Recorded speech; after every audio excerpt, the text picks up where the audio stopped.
Assalamualaikum warahmatullahi wabarakatuh. Subhanaka la ilma lana illa ma 'allamtana innaka antal alimul hakim.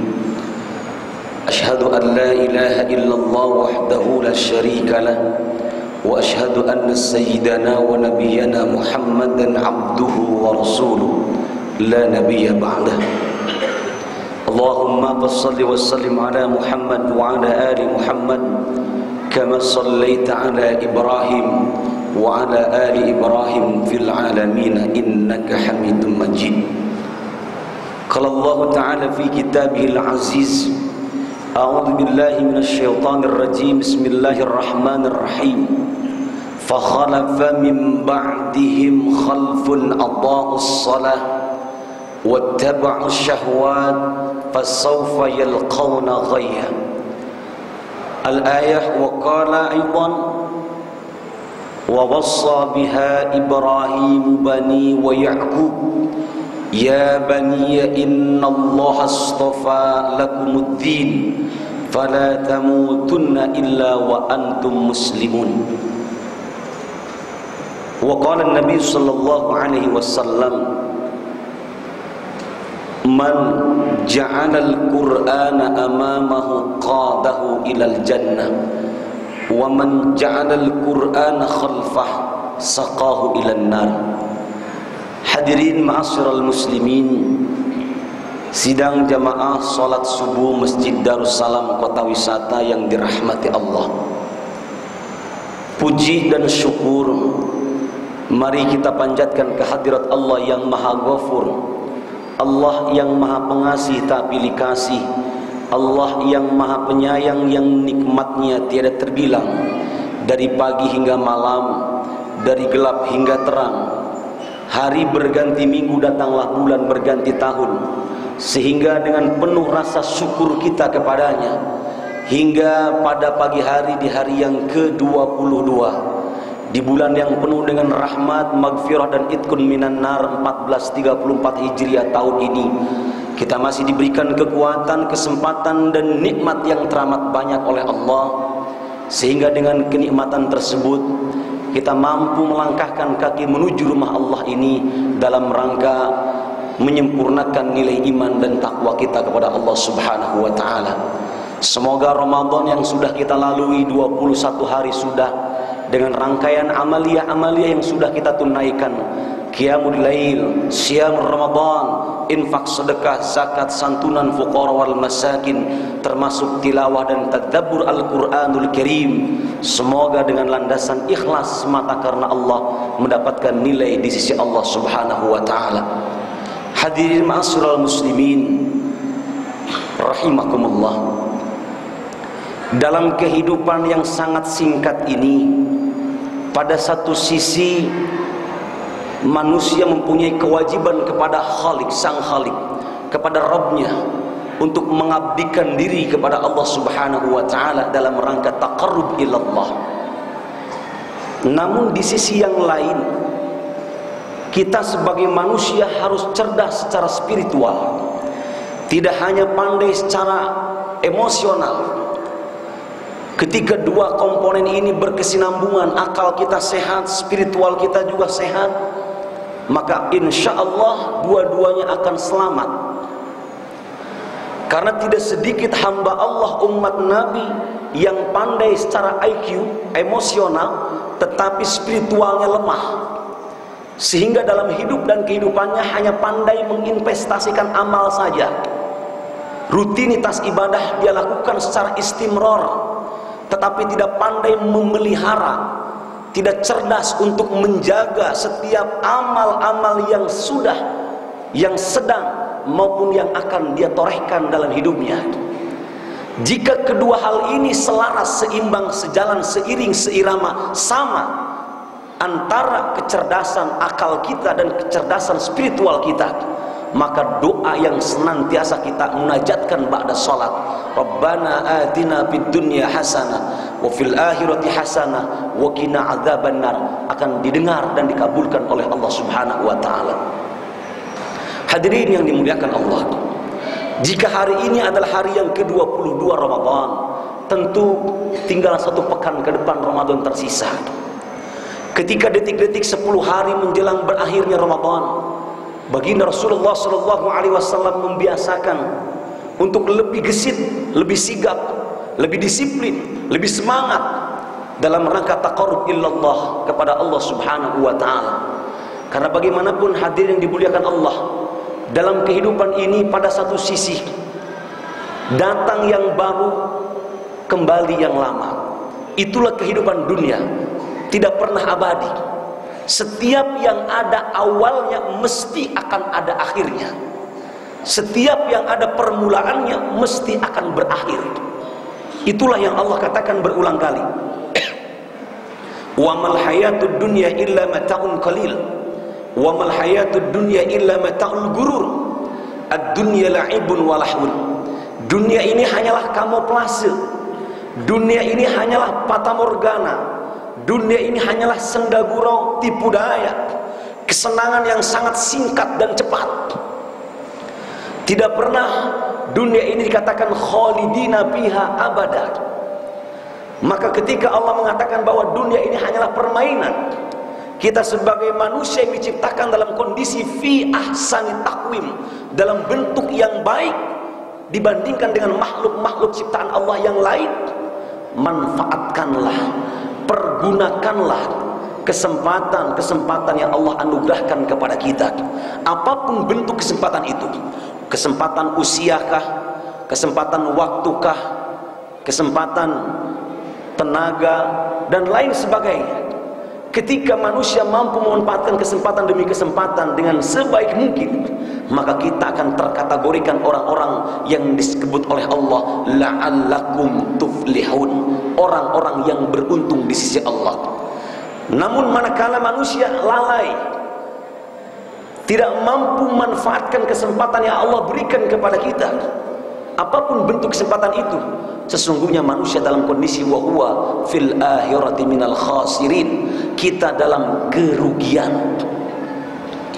Hadirin yang dimuliakan Allah, lihatlah kita ketika penciptaan manusia oleh Allah Subhanahu wa ta'ala, dari mulai setetes air yang hina, dibungkus dengan darah, dibungkus dengan daging, dibungkus dengan tulang belulang, ditempatkan fi qararim makin, terlahirlah manusia ke alam dunia. Sehari, seminggu, sebulan, setahun, dari mulai bayi, anak-anak, remaja, sampailah kita hari ini dengan usia yang berbeda. 1, 2, 3 kali nikmat pun satu demi satu diambil oleh Allah Subhanahu wa ta'ala. Dan tentu kita akan bertanya, kemana nikmat yang amat banyak yang Allah pernah berikan kepada kita di usia muda? Satu demi satu nikmat tadi diambil oleh Allah Subhanahu wa ta'ala. Dan pada saatnya datanglah waktunya, fa idza jaa ajaluhum la yastakhiruna sa'ah wa la yastaqdimun. Ajal datang menjemput kita dan tidak pernah diberikan kabar kapan ajal itu datang kepada kita. Hadirin, selesaikah ketika ajal datang menjemput kita? Tentu tidak. Lahir merupakan perpindahan hidup dari alam rahim ke alam dunia. Ketika maut hadir menjemput kita, merupakan babak baru bagi kehidupan selanjutnya, memasuki alam barzakh. Selesaikah sampai di alam barzakh? Tentu tidak. Ketika manusia memasuki alam barzakh, disitulah manusia akan dipertaruhkan setiap amal perbuatannya. Seandainya tidak ada kehidupan sesudah hidup di alam dunia ini, setiap kita tentu akan berkata-kata. Manusia dengan logikanya akan mengatakan, alangkah tidak adilnya Allah jika tidak ada kehidupan sesudah hidup yang sekarang ini. Tetapi Allah bukan Tuhan yang tidak adil. Allah sang pencipta yang sangat adil. 99 dalam Asmaul Husna, satu diantaranya Al-Adlu, Allah Maha Adil. Dengan keadilannya Allah katakan, in ahsantum ahsantum li anfusikum wa in asatum falah. Siapapun di antara kalian, hai hamba-hambaku, jika kalian pandai menanam benih-benih kebaikan, nilai-nilai kebenaran sesuai dengan konsep Quran dan sunnah Rasul, maka kebaikan dan kebenaran itu akan memberikan kemaslahatan, akan menolong kalian di alam berikutnya. Namun sebaliknya, jika kalian tidak pandai menanam nilai-nilai kebaikan, artinya kontradiksi dengan perintah Allah, maka kejahatan, kebatilan, kemungkaran yang kalian tanam akan menjadi malapetaka di hari kemudian. Hadirin yang dimuliakan Allah, maka di alam yang sangat singkat dunia ini, keanekaragaman terjadi. Ada orang kaya yang baik, ada orang kaya yang pelit, ada orang kaya yang ahli ibadah, ada orang kaya yang enggan datang ke masjid, ada orang yang dibunuh, ada yang terbunuh, dan lain sebagainya. Keanekaragaman terjadi di alam dunia ini.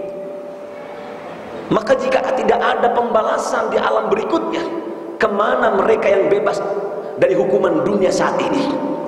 Maka jelas, faman lam yahkum bima anzalallahu faulaika humul kafirun, faman lam yahkum bima anzalallahu faulaika humudz zalimun. Barang siapa yang mempermainkan hukum Allah, dia terkategorikan orang-orang yang kafir, orang-orang yang zalim, orang-orang yang munafik. Dan tidak ada satu perbuatan sekecil apapun, hadirin, yang akan terlepas dari hukum Allah Subhanahu wa ta'ala. Boleh jadi di alam dunia yang berkuasa adalah materi, boleh jadi di alam dunia yang berkuasa adalah kedudukan dan jabatan. Dia terbebas dengan kemampuan tadi, tetapi tidak bagi hukum Allah. Faman ya'mal misqala dzarrah khairan yarah, wa may ya'mal misqala dzarrah sarran yarah. Sekecil apapun kita berbuat akan mendapatkan balasan dari apa yang kita lakukan. Hadirin ma'asyiral muslimin yang dimuliakan Allah, kita teringat dengan pesan seorang pujangga besar dari Mesir, Al-Imam As-Sawqi. Al-Imam As-Sawqi berpesan kepada kita, tajawwad bittaqwa fa innaka la tadri idha hanna al-lailu hal ta'isu ila al-fajri kam min sahihin mata min ghairi illah wa kam min alilin as-sahina min ad-dahri. Kata Imam Sawqi, hai umat manusia, persiapkan diri kalian dimanapun saja dengan takwa. Di rumah, di kantor, di mana saja, takwa harus kalian unjangkan dalam hati, implementasikan dalam perilaku sehari-hari. Kenapa demikian? Kam min sahihin mata min ghairi illah. Berapa banyak orang yang wafat, meninggal dunia dalam kondisi beraneka ragam.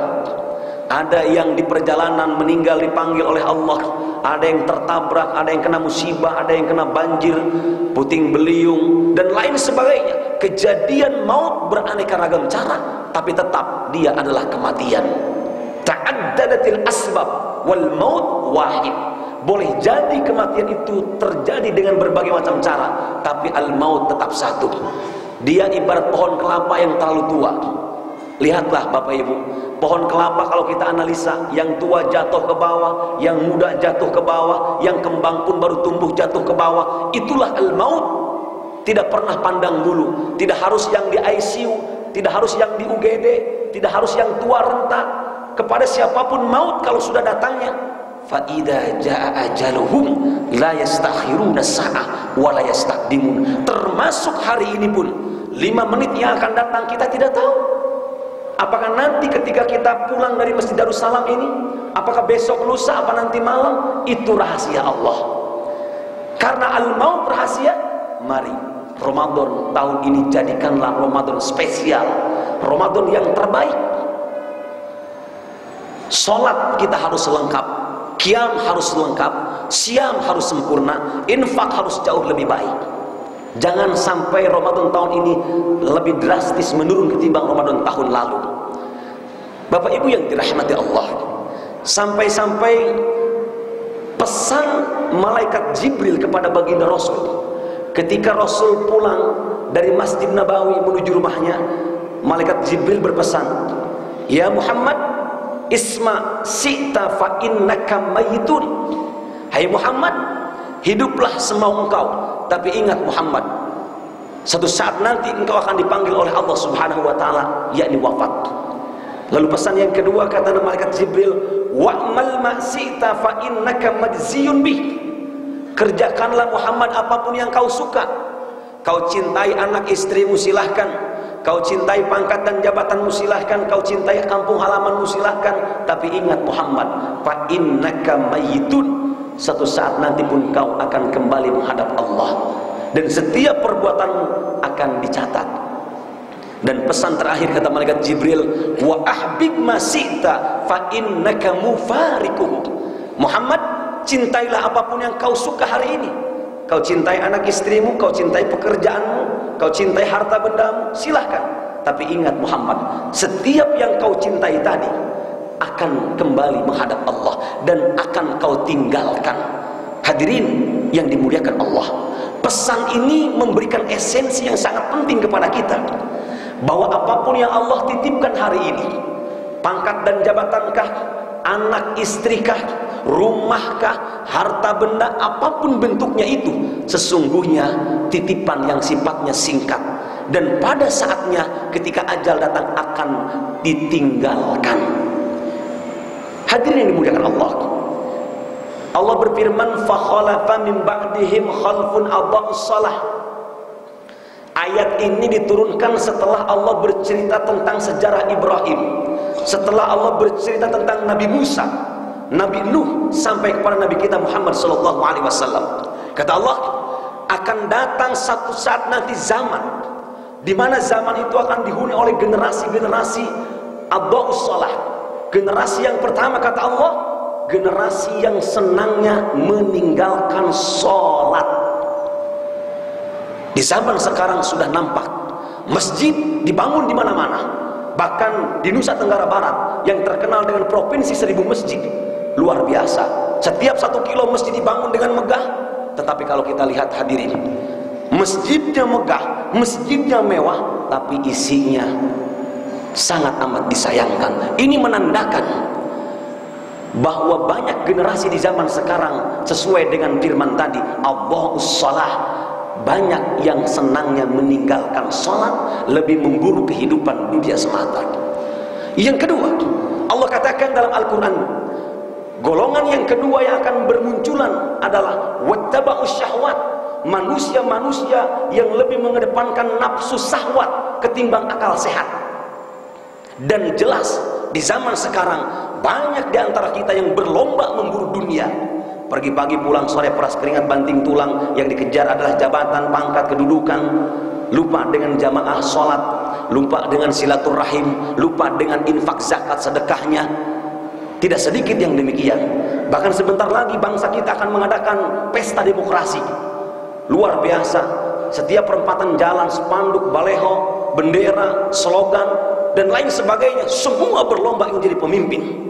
Tapi anehnya bangsa kita yang kaya dengan SDM, yang kaya dengan sumber daya alam, kaya dengan segala-galanya, tapi miskin dan krisis moral. Bukan krisis ekonomi, bukan krisis yang lain, tetapi krisis di negeri kita sesungguhnya adalah krisis akhlak.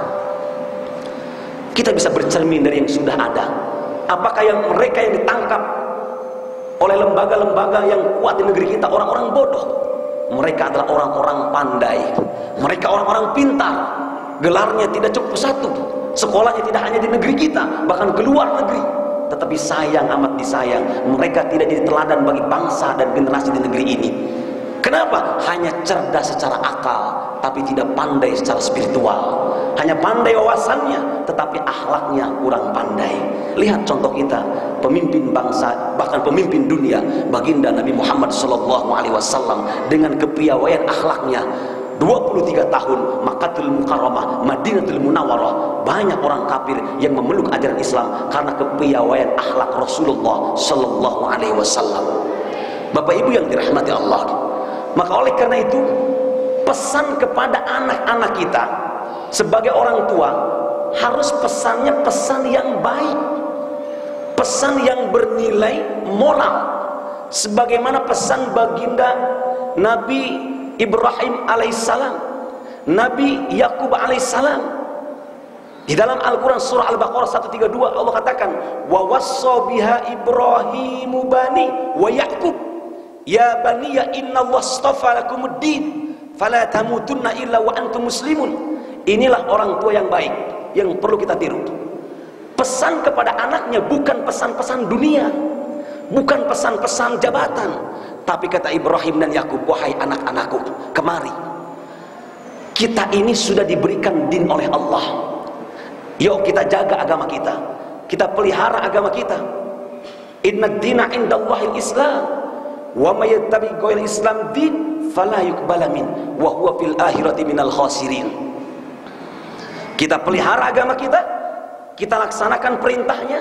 Fala tamutunna, janganlah anak-anakku kalian wafat dalam kondisi di luar Islam. Ini pesan orang tua yang baik, Bapak Ibu, yang patut kita tiru. Jangan pesan-pesan dunia. Ini kadang-kadang ada orang tua umurnya 70 tahun, udah tua renta, ajal udah datang, dia panggil anaknya, "Din, kemari Din." Anaknya si Udin, "Ada apa, Beh?" "Itu tanah yang 3 hektar di Cilengsi buat elu, Din. Mobil mewah, kendaraan rumah, adik-adik lu jaga, Din." Ini bukan pesan moral yang baik, Bapak Ibu, bukan wasiat yang perlu ditiru. Bahkan dia panggil anak keduanya, "Wan, kemari Wan." "Ada apa, Beh?" "Itu tanah yang di Bogor 2,5 hektar, jangan lu jual, Wan." "Emang kenapa, Beh?" "Itu tanah orang, Wan." Na'udzubillah min dzalik. Ini pesan-pesan yang enggak benar namanya. Pesan yang baik, pesan seperti Nabi Ibrahim dan Nabi Yakub, "Fala tamutunna illa wa antum muslimun." Maka oleh karena itu Bapak Ibu, Quran sebagai hudal linnas, hatamkan, tilawah, iqra, kita baca. Jangan cuma pajangan doang. Sedih saya di zaman sekarang ini. Kenapa? Karena kalau kita analisa, tarik ke belakang benang merah, perbandingkan tahun 90-an dengan tahun sekarang, yang katanya tahun sekarang serba eranya hebat, informasi, era industrialisasi, teknologi canggih, komputerisasi, tapi akidah hancur, moral rusak. Terbukti dulu kalau kita bandingkan, orang Islam kalau pulang kampung, subhanallah, siarnya jalan.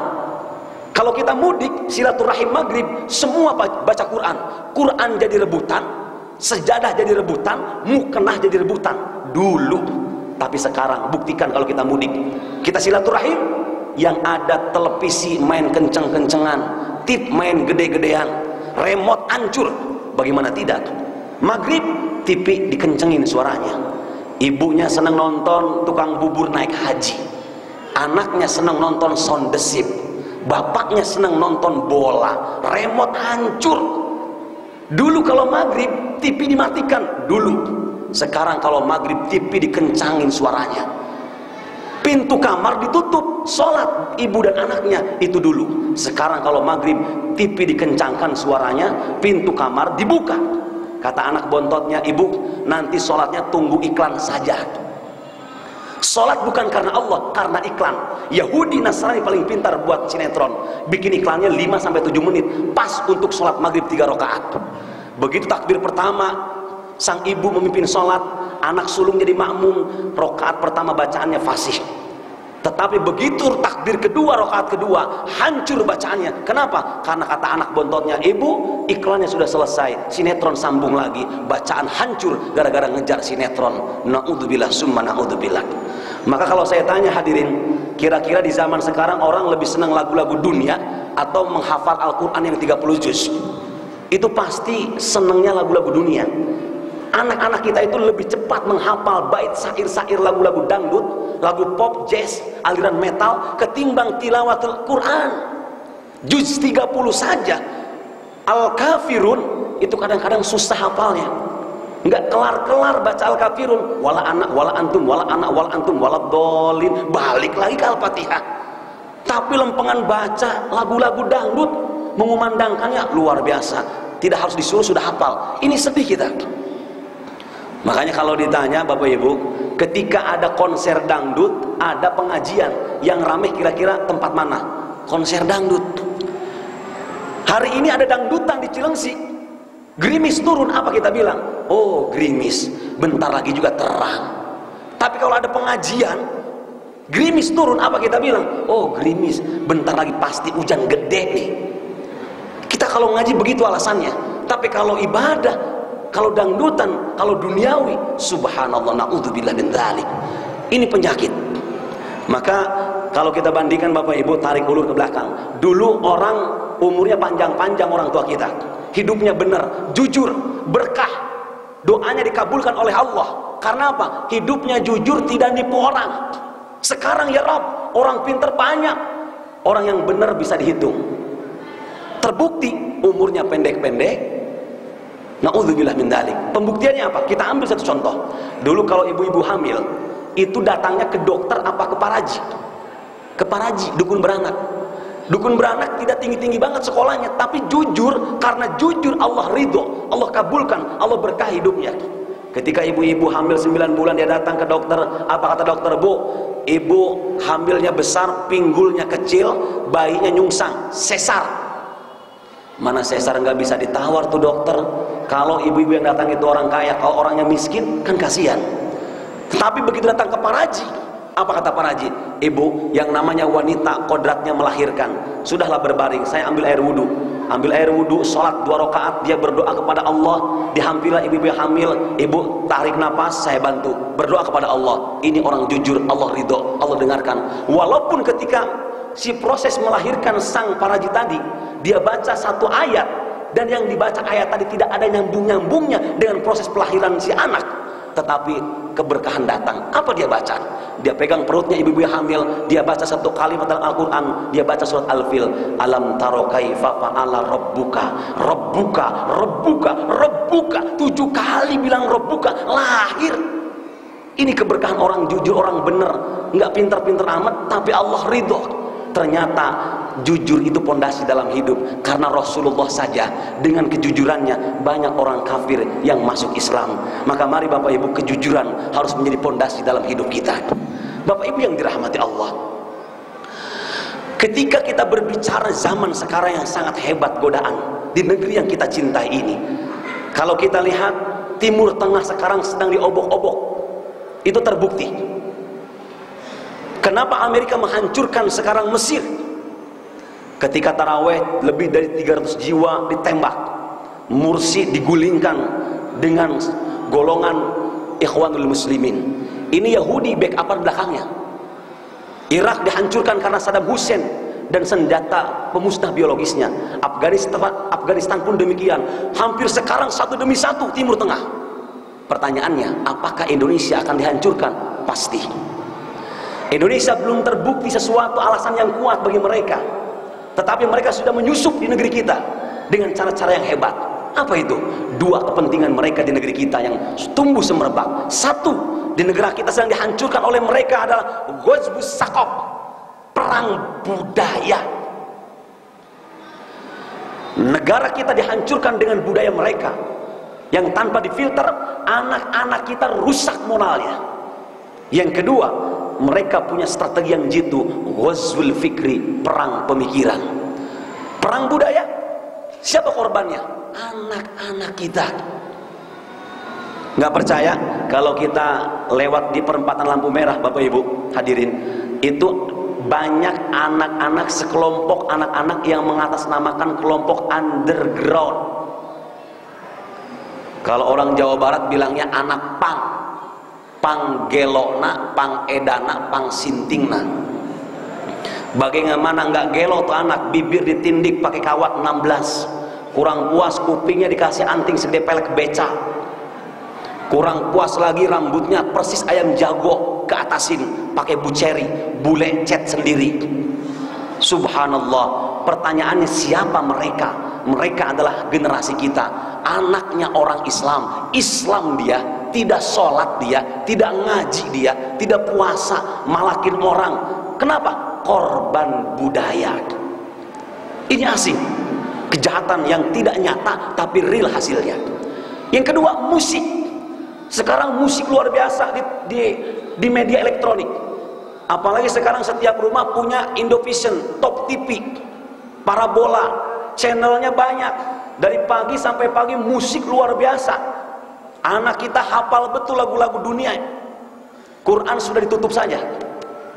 Subhanallah, na'udzubillah min dzalik. Jadi perang mereka tidak nampak, tapi hasilnya anak-anak kita korban. Maka saya berpesan, ketika anak-anak kita nonton TV, remote jangan sebebas mungkin diberikan.